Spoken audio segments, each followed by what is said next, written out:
Welcome to Future Hindsight, a podcast that takes big ideas about civic life and democracy and turns them into action items for you and me. I'm Mila Atmos.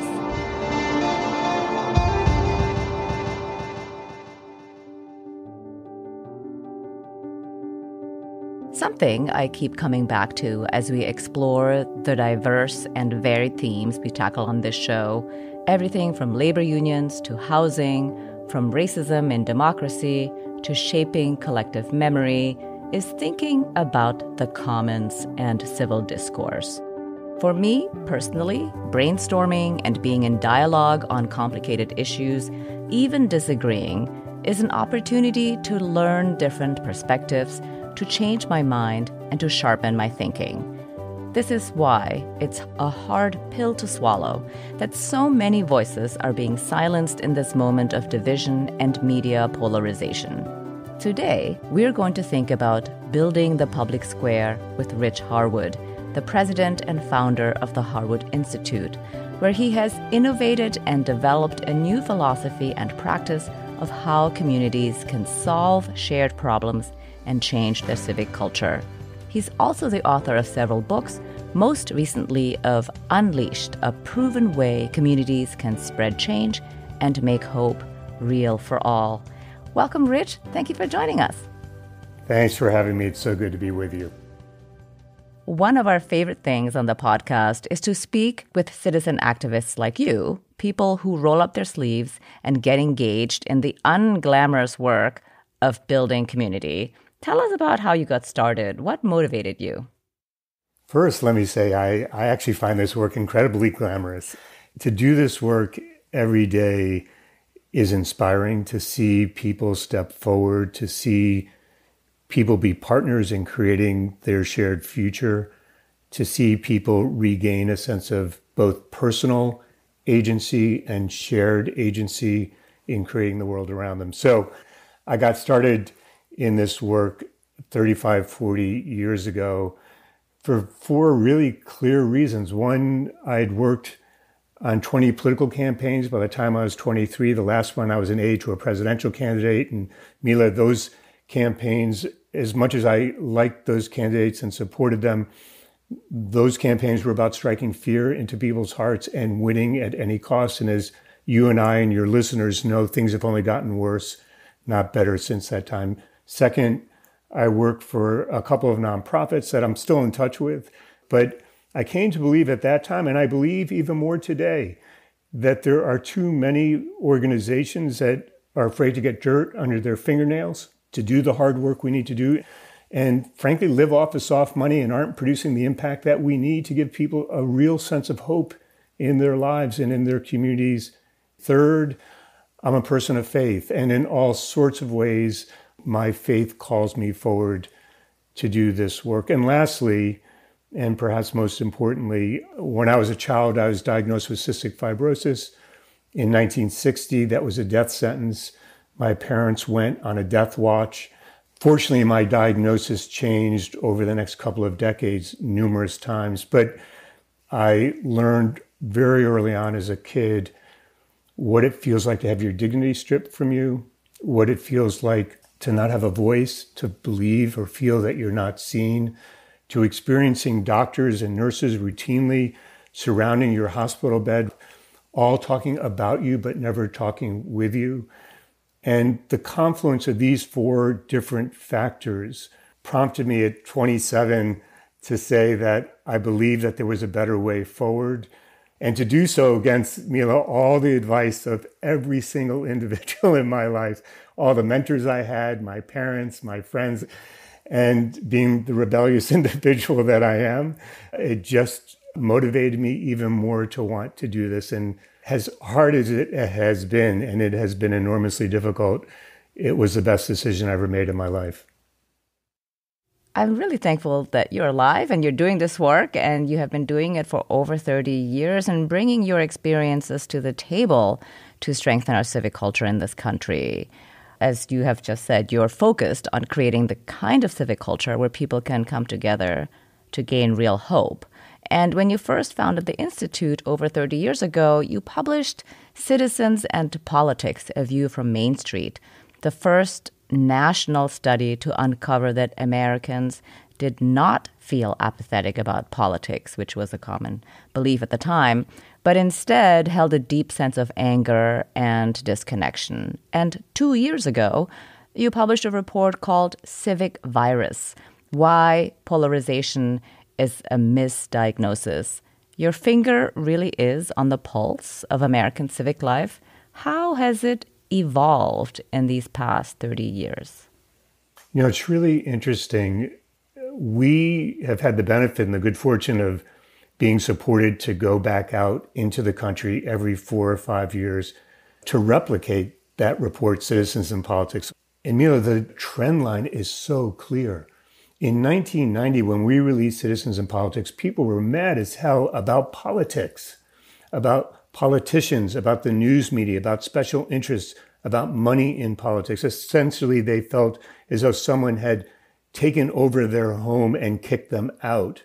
And if you look at the trend line over the next 30, 40 years, what you see is increasingly that it's less and less about politics and more about us, about the kinds of culture we're creating in this country, about our relationship to one another, about our sense or lack of a sense of shared humanity in this country, about our reliance and belief and even idolatry of consumerism and materialism in this country that has squeezed out the relationships between and among us that create meaning and purpose in our lives together.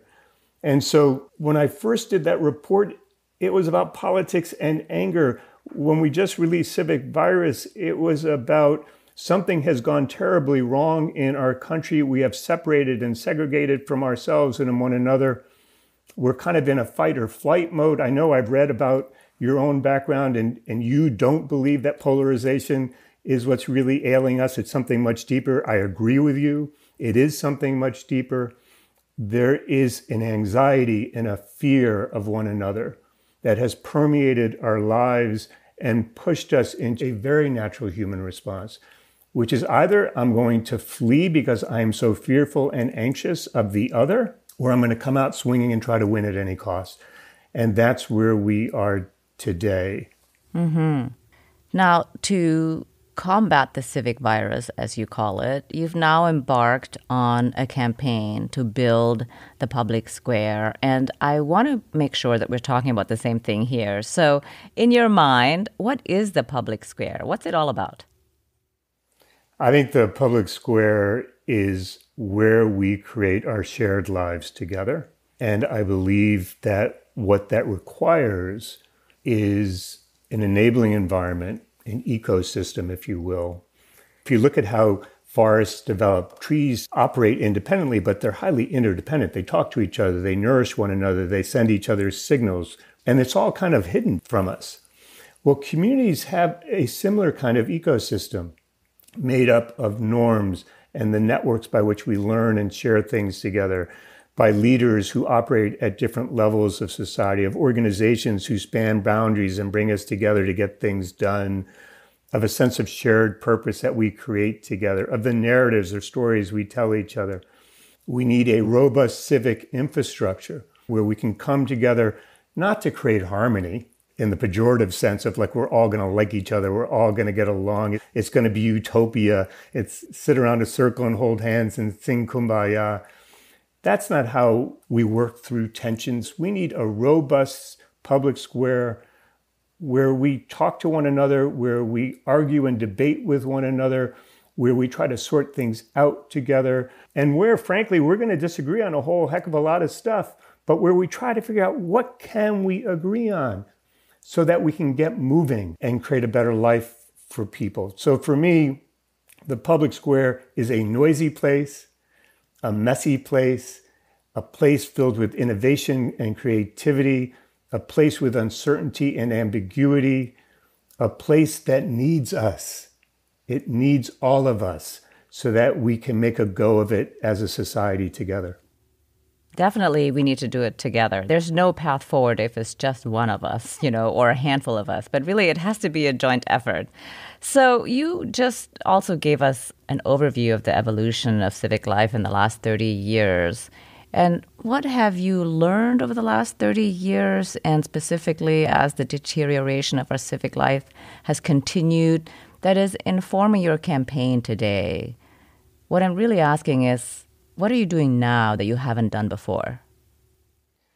Or what are we doing with greater intentionality that we thought we were doing before? When I started the Institute 35 years ago, I didn't have an answer. What I had were 8 questions.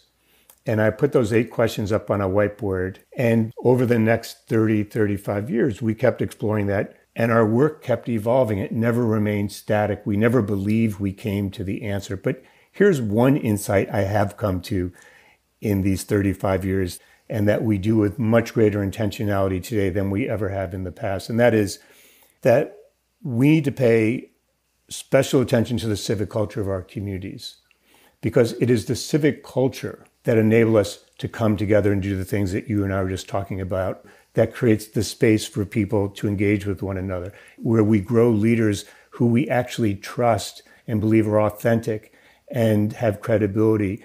It's our civic culture that makes the way for organizations that have their heads up and are turned outward toward the community, because they believe their job is to bring people together across dividing lines and points of acrimony to figure out how we can marshal our shared resources to act together. It's our civic culture that we're actually struggling with the most in the United States of America today, and that is about our shared norms. What norms will help shape and animate the ways in which we believe are important to engage in something called public life together? Is it simply to win at any cost? Is it to keep passing along misinformation? Is it to call each other's names and cast aspersions at one another? Is it to tell lies about what one another have done? But those are the norms that increasingly are taking over our public square today, or at least are pushing people of good faith out of the public square. So yes, pay attention to program strategies and initiatives. But if you really want your community to thrive, if you want people to feel a sense of agency in your community, feel a sense of civic confidence together, if you want to grow and engender real civic faith in your community and hope, then you've got to pay attention to your civic culture. We're taking a short break, and we'll be back with Rich in a moment. But first, I want to tell you about a fellow Democracy Group podcast that I think you'll enjoy, called How Do We Fix It? Big newsrooms have investigative journalists. How Do We Fix It is solutions journalism. Every week, Richard Davies and Jim Meigs invite expert guests to discuss their ideas about how to make the world a better place. The podcast is playful, informal, and still at times very serious. From democracy and politics to our cultural and personal divides, How Do We Fix It considers practical, constructive solutions aimed at bringing us a bit closer together, not further apart. Listen now on the Democracy Group's website or wherever you get your podcasts. And now, let's return to my conversation with Rich Harwood. So let's talk about your campaign. How does it fit in? What are you aiming to do with the campaign? Well, the campaign came from listening to people. And what community leaders and active citizens and citizen change agents kept saying to me is, I'm so tired. I'm so worn out. I'm so frustrated. I thought that after the death of George Floyd, after our politics, after COVID, we would find a new path forward. And they tell me over and over again that when they thought their work would get a bit easier, they came to realize that the work was just beginning. Inequities and disparities in our country have grown, they haven't diminished. Mistrust is more pervasive, it hasn't shrunk. Hope is in short supply in our country. It's not abundant. And so they're exhausted. And at the same time, the loudest and most divisive voices have moved into the center of the public square. And what I say to folks all the time is, the loudest and most divisive voices in our country, like all voices, have a right to be heard. They do not have a right to dominate. And so we face a fundamental choice in this country. Will we surrender the public square to the loudest, most divisive voices, or will we reclaim the public square from them? And I believe we have to reclaim it. And so this campaign, first and foremost, is to say enough. Enough hatred and bigotry in this country. Enough fear, enough division, enough surrendering the public square to the loudest and most divisive voices. Put your foot down. It's enough. The second part of this is it's time to build together. There is something we can do together. So this campaign is about first saying to people, we see you. We know you're tired. We know you're frustrated. We know you're ready to give up in some cases. Don't. Not now. Second, you believe there isn't a path forward, or even if you do believe there's a path forward, you're fearful that you're going to have to go it by yourself. And so this campaign is about giving you some of the small steps forward that will enable you to realize that it is possible to move forward together and to make a difference together. I know that people are super scared to be exposed and canceled for the things that they say and do. It feels like no matter what you do, somebody's going to say you're doing it wrong. And building the public square is a really big endeavor. And you just said that there are small things. So what's the first thing we should be doing? What's the first step in your mind? Actually, I could give you 4 really quick steps that people could take that are very practical, and people all across the country in our work are using every day. We call them the 4 mantras action, right? Let's do the first one. Let's do one by one. The first one is we need to turn outward toward each other. The work we need to do needs to be shared. And in order to do it, we need to turn outward toward each other, to see and hear one another, to afford each other and uphold each other's dignity. Fundamentally, it requires that we change our orientation or posture from being inward looking, which most of us are right now because we're so hunkered down and stressed out and anxious, to being a posture or orientation of being turned outward. That's a mindset. And then listening for their aspirations that come from their gut and project out and connect with other people. And what we find is when we can understand our shared aspirations, we can feel connected to one another, and that can create a new frame for public discourse moving forward about what we can actually act on together. So that's the first step. Mm-hmm. Yeah, I like the shared aspirations part. I have said in the past that it's much easier to pursue a common goal than to necessarily suss out what we can agree on right in this moment, because there may be very little, depending on who you are. You know, sometimes if you're in community, of course, it's easier if you're all, let's say, parents at the same school. It's much easier to find common ground. But if you have diverse voices in a community, as one does, obviously, then you might have different perspectives from where you start. But you may want to go to the same spot, and have That's shared right. goals. Yeah. That's right. And the other thing, as you know well, is that we often misread agreement about what is wrong with agreement about what we seek to achieve together. Yeah. And in a lot of the communities that we work with, there is agreement about what's wrong, but they haven't taken the time to articulate what kind of agreement might there be about what we want to create together moving forward. And I think that's where the action is. That's where the action is. So tell us about a mantra about how to get the action done. Well, so that leads to the second one, which is we got to get in motion. What we find over and over again is that folks in communities get caught in planning mode, planning endlessly and endlessly and endlessly. Part of that is because they believe they've been taught that we need to have these grand plans.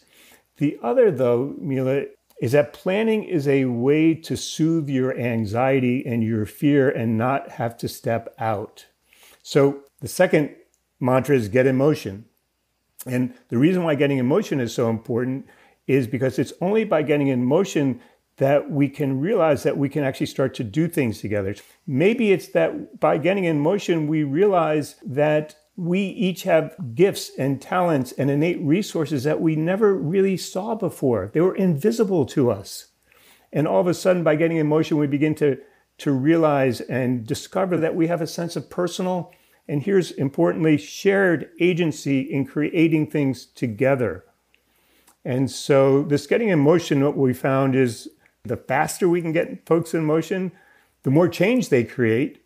And the more sense of possibility and hope they engender within themselves and others. So what's a good example for getting in motion? We're working with a group on early childhood education in Reading, Pennsylvania. They believed that the problem was a supply side problem. They needed more early childhood centers. When they started to use our work by turning outward and engaging people, they realized this was a community that was once all white and now is 65% Latino. They began to discover that folks in their community didn't have a tradition of early childhood education.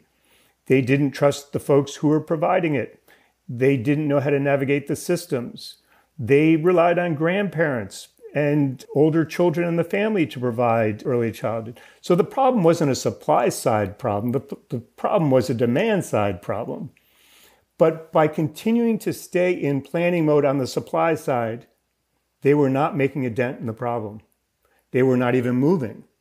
They were just creating more PowerPoint slides. But to the credit of the leaders of this group and the folks that they were working with in the community, they made a 180 pivot and said, well, we're going to have to deal with some things on the supply side, but until we start to authentically engage people in this community, which gets back to civic culture, by the way, we're not going to make a dent on this. So we better get in motion, start engaging people in the community, start meeting them where they are, start finding out what they value, and start engaging them in ways around early childhood that fit their values, their culture, their customs, their heritage, their history, and their language in ways that matter to them. Mm-hmm. That's a great example. Now, I know that another one of your mantras is to start small and then build up from there. And I'm hoping you can give us an example to kind of illustrate how that works. First, let me just frame this by saying our inclination is to start in the most comprehensive, complex way possible. When I went to graduate school, that's what I was taught to do. And those initiatives typically stall out in communities. They fail. It creates frustration, cynicism, and lost hope.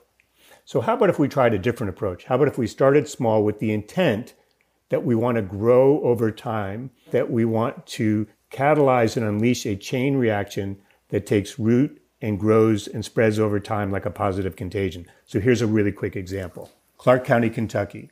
Rural area, like many places, suffered from a whole lot of divisions around religion, children going to blue ribbon schools but feeling abandoned, divisions around faith. But they also face an opioid and meth and fentanyl crisis, like a lot of communities. And they had tried all sorts of comprehensive solutions to that problem, but nothing ever really seemed to work. So two women, they weren't nurses or physicians assistants, were sitting in church one day and heard about a conference in another town about how to deal with this challenge. And they went to it. And they came home from that conference and they said, one of the things that we learned was that when people go to the emergency room when they overdose, they're detoxed and then they're thrown right back out on the street. And so the problem starts all over again. They said, how about if we created coaches? This exists in a lot of communities, but they created this themselves. That's what's important. They said, what if we created coaches made up of people who are in recovery themselves, who met folks who overdosed in the emergency room?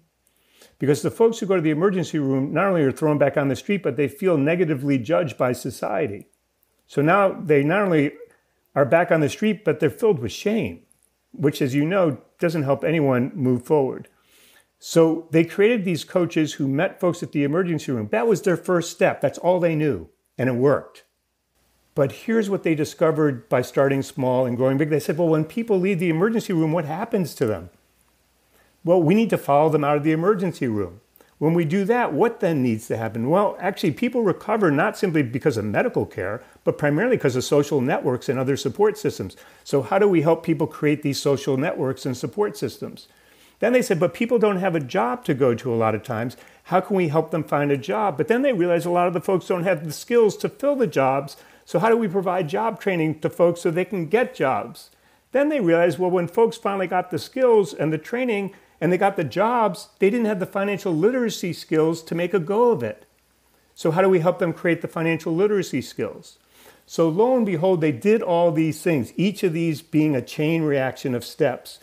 It was so successful that they created a storefront that became a home for people in this community, and they reduced the rate of drug addiction in their community. But here's the other part of the chain reaction.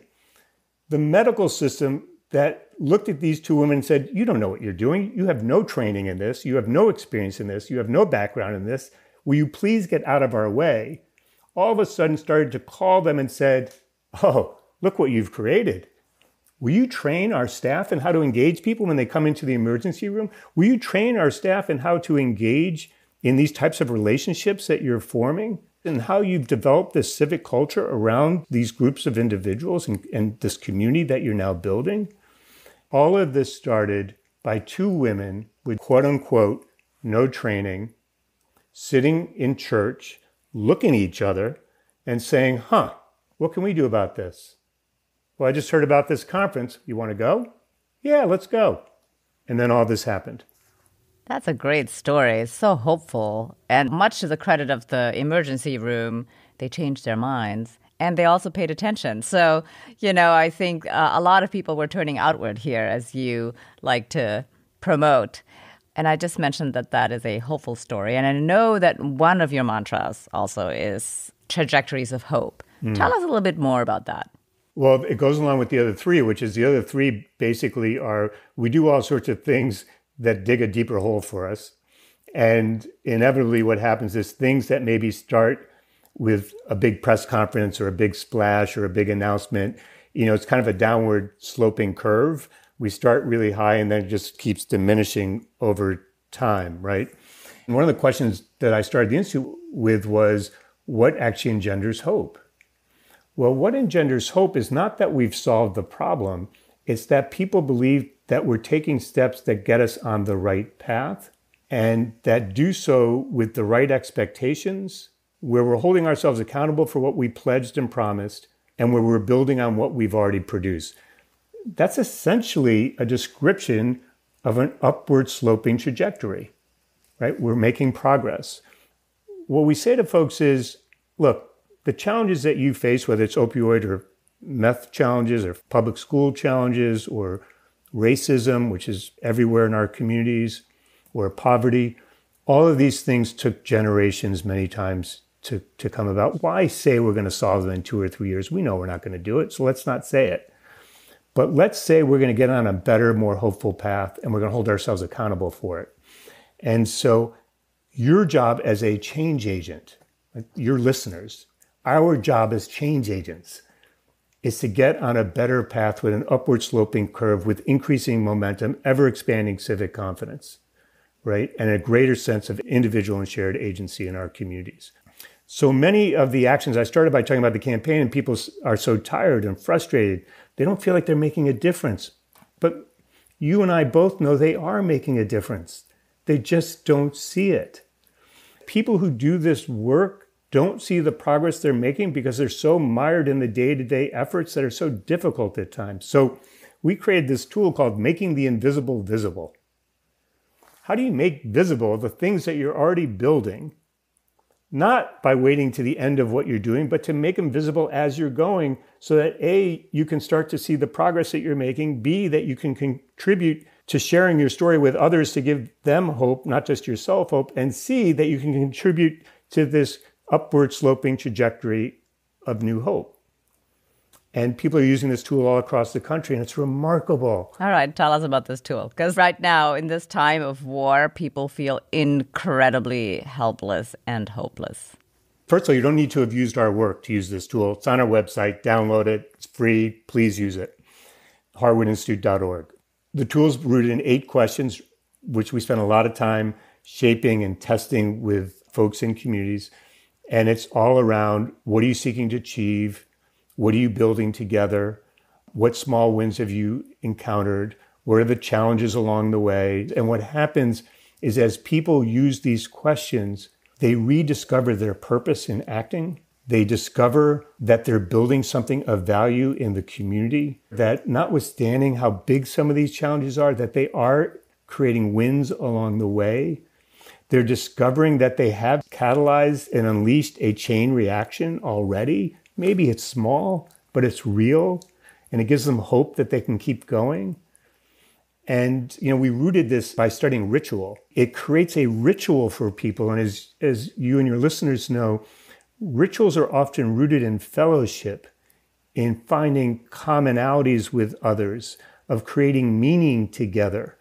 And so it becomes kind of like a civic ritual of what are we co-creating together to build a better world in a practical way. And I just love this tool. I know I get excited about it. It's just a tool, but it really works. Yeah. And it's joyful to watch people experience it. Yeah. Well, your joy is infectious, I have to say. Now, I know that you visit communities to talk about this campaign, and I'm curious to know the profile of the kind of person who shows up at your events. They're clearly interested in participating in building a public square. Who are you talking to and reaching? It's interesting. I was just out in the Central Valley of California, which is Fresno, a place that has probably some of the greatest inequities and disparities in all of America. It's the agricultural heart of the United States. So here was who came. It was the Community Foundation president. It was the president of the Regional United Way, folks who headed up social innovation at a local university. It was students from a community college. I think maybe a quarter of the audience didn't speak English, so there were translators. So a woman who only spoke Spanish, who wanted to know about foster care, and she works on foster care in neighborhoods. Another woman came up to me afterwards and she said, I'm a leader in my community, but people increasingly don't trust the organizations who are here with us. This is a neighborhood leader. And increasingly, they no longer trust me. I had tears in my eyes as she was telling me this. And she said, what do I do? What do I do? So you can see it's a range of people, what they share in common.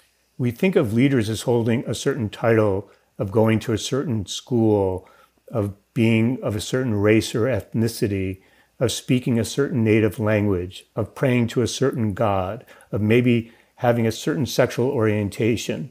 But if you look across the people who were with me in the Central Valley, they transcended all those differences.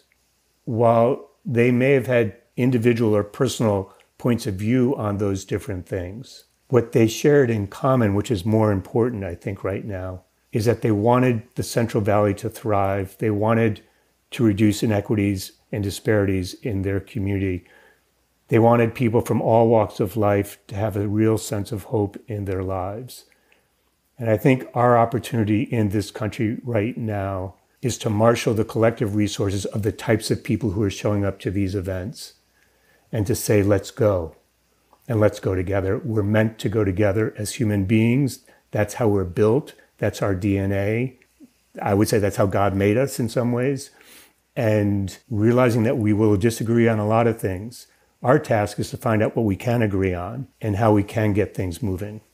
So we are always looking to build our civic action toolkit here at Future Hindsight, as we call it, the civic action toolkit.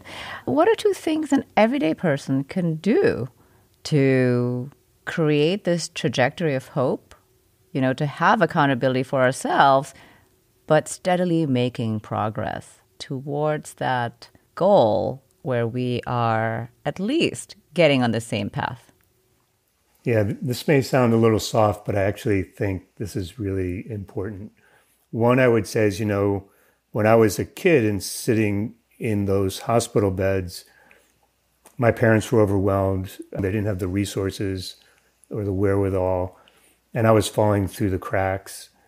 And three men in my community didn't know each other, over time stepped forward and made sure I didn't fall through the cracks. But not only that, they lifted me up and taught me about hope, and that while I was a sick child, I could exert myself physically and still achieve things. There's a teaching in my faith that's a teaching in most faiths that goes, if you save one life, you save the world. And the reality is, if you save one life, you don't save the world. We all know that. But what you do is you're making a declaration. You're stepping forward. You're making yourself visible.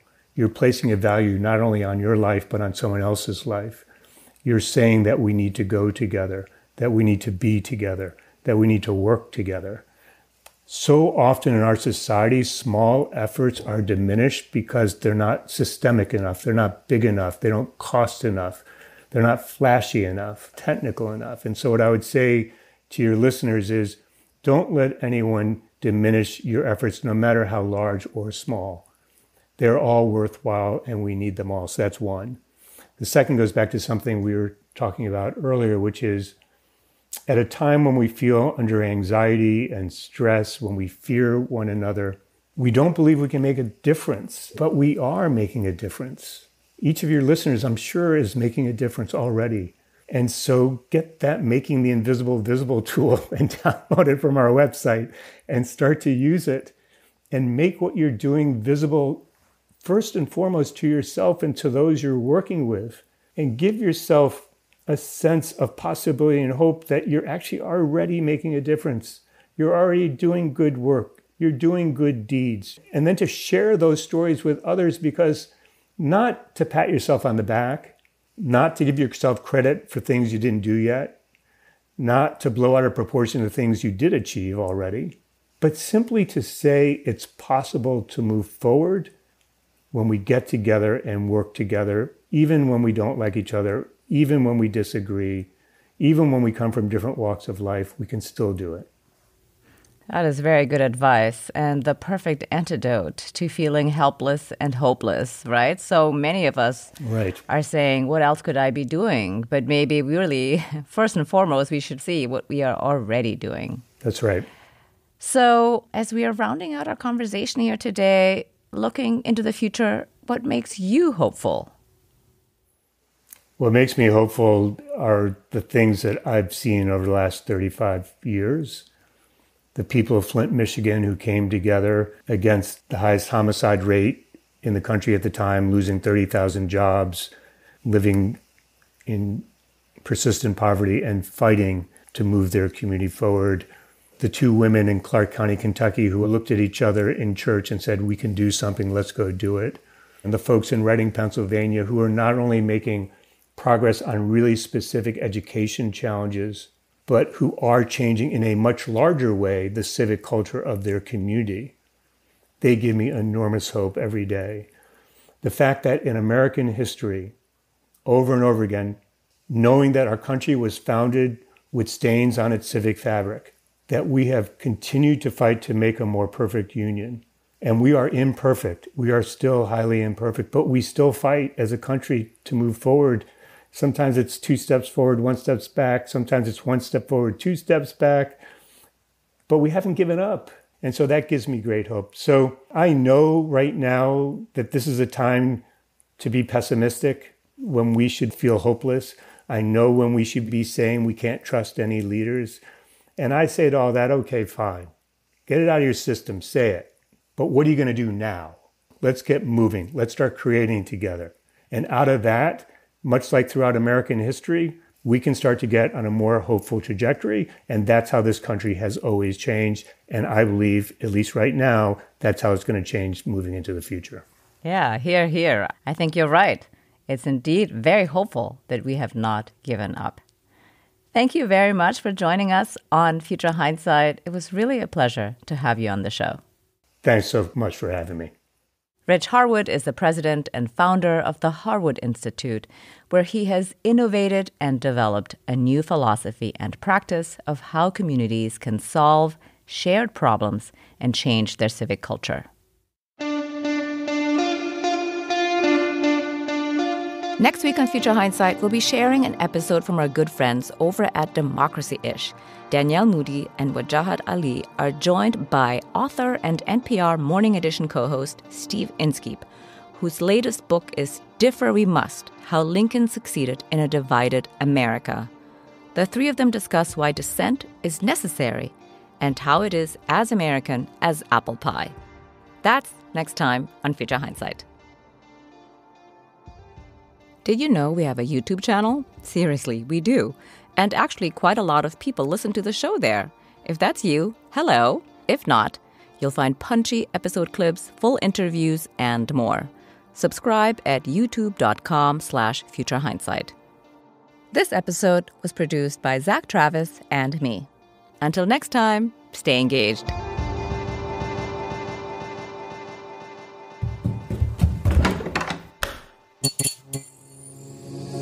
This podcast is part of the Democracy Group.